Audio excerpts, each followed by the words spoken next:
Think, too, of the business tycoons and technology gurus who tell their followers that a technological fix will always, inevitably, get people, at least those who can afford it, out of whatever troubles they find themselves in.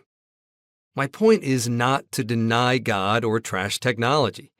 It is to indicate that people have not been well served by these expressions of faith that keep them passive or reduced to being little more than spectators of their own lives, mostly deaf to the world's cries for healing and help, and thus exempt from the work of creating a more hopeful future.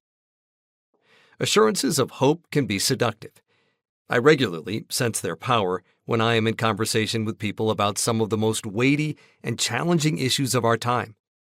Issues like anthropogenic climate change, environmental degradation, species extinctions, ongoing racism, sexism, and income inequality, pandemics, the tearing of social fabrics, political polarization, and the widely reported increases in personal stress, anxiety, depression, and despair.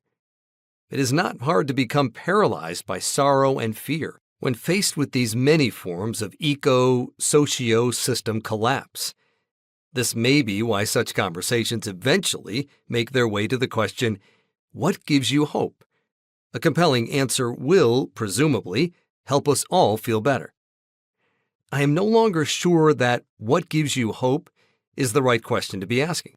The problem with this question is that it can make hope seem like a thing we can pick up along life's way.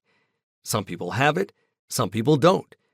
The key is to find it, hold on to it tightly, and ideally pass it along to those who are without it. The temptation, then, is to think that hope works like a shield, or, less combatively, a security blanket that protects people from the many troubles of this world. I understand the temptation.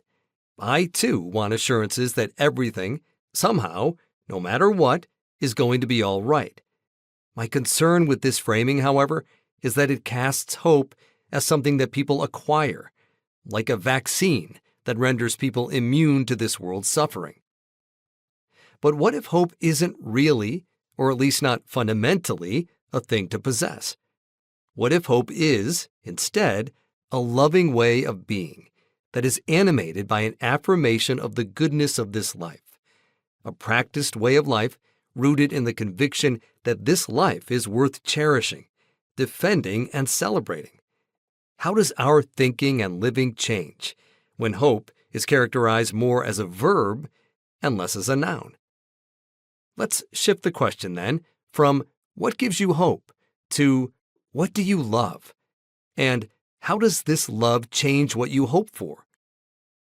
I make the shift because conversation and reading have taught me that people who live in hope do not seek to shield themselves from the pains and problems of this life.